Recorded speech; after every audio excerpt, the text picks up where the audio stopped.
ஒவ்வொரு துறை அலுவலகங்களிலும் லஞ்சம் எந்தெந்த துறைகள்ல இருக்கோ அதுல எல்லாமே பெரிய அளவுல வந்து பண்ணியிருக்காங்க.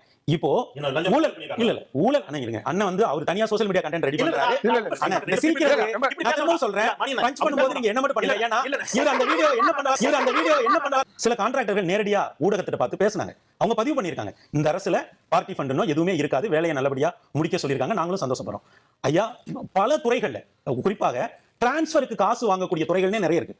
அந்த துறைகள்ல இப்போ மைனிங், ரெஜிஸ்டர் ஆபீஸ், இது போன்ற பல துறைகள், நெடுஞ்சாலைத்துறை, மின்சார வாரியத்துல பாத்தீங்கன்னா ஒரு எந்த விதமான பணமும் வாங்காம டிரான்ஸ்பர் அவங்களே கேட்டவர் விருப்பத்தின் அடிப்படையில் கொடுக்கப்பட்டிருக்கு, காலியிடங்களோட அடிப்படையில் கொடுக்கப்பட்டிருக்கு. சார் அப்போ இந்த லஞ்சங்கிறது புறையோடி போச்சுன்னு நம்ம சொல்லுவோம். இந்த புறையோடி போச்சுங்கிற வார்த்தையை வேற எதுக்கு சொல்லுவோம்? கேன்சருக்கு சொல்லுவோம். சார் இது ஒரு அமைப்புக்கு உள்ளேயே இருக்கக்கூடிய ஒரு ஆபத்து.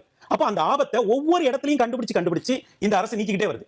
இப்போ டிரான்ஸ்பர் ரொம்ப ஜென்யூனா இருக்கு சார். டிடிசிபி அப்ரூவல்ல ஒரு ஸ்கொயர் ஃபீட்டுக்கு எவ்வளவு கொடுக்கணுங்கிற வரைக்கும் நடவடிக்கை தொடங்கிருக்காங்க சார். பில்டர் சொல்றாரு சார், நான் சொல்லல. பில்டர் ஊடகங்களை பார்த்து சொல்லும்போது சொல்றாரு சார், டிடிசிபி அப்ரூவல்ல நாங்க இவ்வளவு நாளும் இவ்வளவு பணம் கொடுக்க வேண்டியது இப்ப கொடுக்க தேவையில்லை.